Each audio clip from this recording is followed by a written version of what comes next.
Welcome back. I'm Linda Schiller, Hannah, and you've found Inner Kid Keto. This is segment 60. I'm doing a daily message for a whole year. So we're getting through this. Today's topic is love languages. There's a book on different love languages. Some people like touch, some like physical items, some people like food. There's different ways people respond. I'm going to talk about particularly the physical objects of flowers, roses, things like that. I'm going to start first with a story about my childhood. My parents were divorced when I was 9. I was the oldest of 3 kids at that point. And we were really a hard scrabble family. There was not a lot of money for much of anything. Like, I think we had rented a house that had everything, including the silverware and sheets and stuff. And when we moved out, my sister remembers there was tiny boxes of stuff because we owned so little. However, I still have one item. My dad gave my mother this elephant for Valentine's Day, and I think it had little carnations in it. I think when I was about 7. They divorced when I was 9. This is the only tangible evidence of love between my father and mother, other than the physicalness of myself, my brother and sister. It's pretty special to me, this little elephant. I mean, they divorced and everything, but somehow this ended up in my home as a treasured object. And this is at least 70 years old. And it's still held up. It proves to me that at one point my daddy loved my mommy, and I needed to, it feels good to know that happened, even if later they broke up. Does that make sense? I'm sure it does to you. My husband knows that I love flowers, and particularly roses, and throughout our marriage, he's been giving me various versions of red roses. Here's one, and little Linda's got it. Just drop some. I break things sometimes. This is a little flower rose. He gave me this one, under glass. It has a little light. And of course, many of the live ones as well. So I'm very blessed to have a husband that cares and gives me flowers. They mean a lot to me.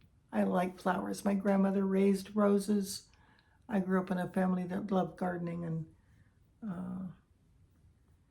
my stepmother, Rita, had a little flower shop.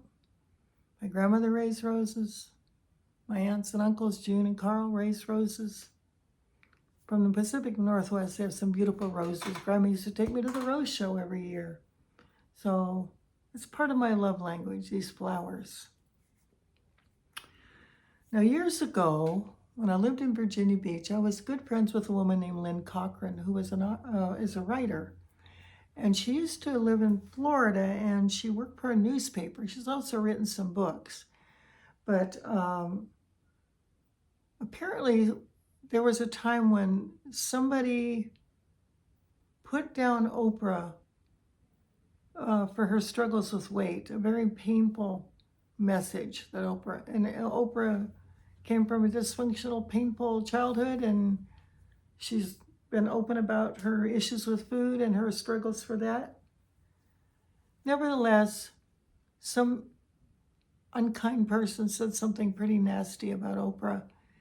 And my friend Lynn defended her. She said it's nobody's business. She published something in her newspaper column defending Oprah. I don't know if she sent it to Oprah or Oprah got wind of it. But Oprah sent her 5 dozen red roses. Will you ever forget a message that powerful from a woman as important and significant as Oprah, that someone sent you 5 dozen red roses? It makes me happy every time I think of it.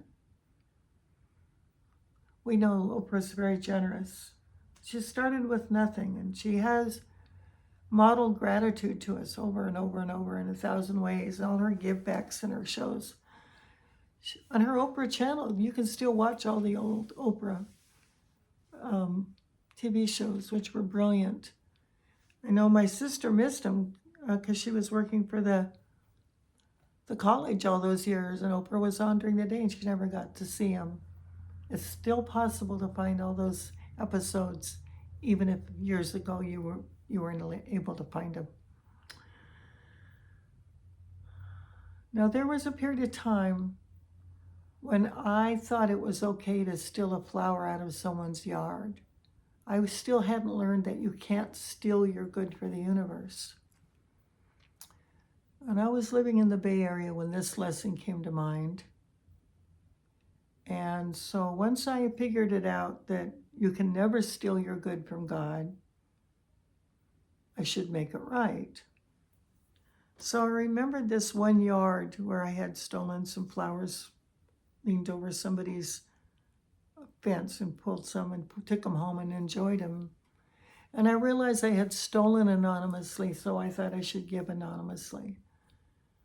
So I went to the grocery store and bought some flowers and left them anonymously on the lady's front porch and took off.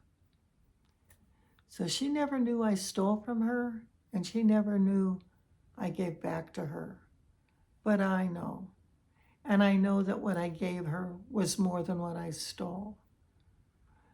But more important, I have a story for you today about not stealing your good from the universe. Your integrity matters. I have broken up friendships with people whose integrity wasn't clean enough. If their pattern was lying and that doesn't line up with my pattern, I will eventually break up. Or if they're stealing, I'll eventually break up.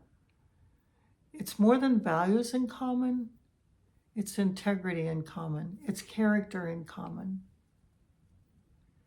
If you're hanging out with people who aren't holding the values that you think are important, you can ghost them, tell them, love them, teach them, but ultimately you will be judged for the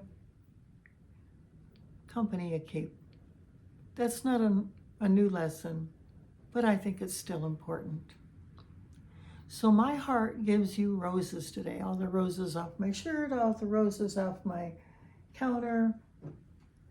A little shout out from my dad and mom who are now in heaven, and I'm sure have made out by now. After all, they're proud of me for doing this. I want you to know, Dad, this means a lot to me. It's evidence that you loved my mom. God bless you all. Have a beautiful rest of your day, and I'll see you tomorrow. Inner Kid Keto signing out. Bye for now.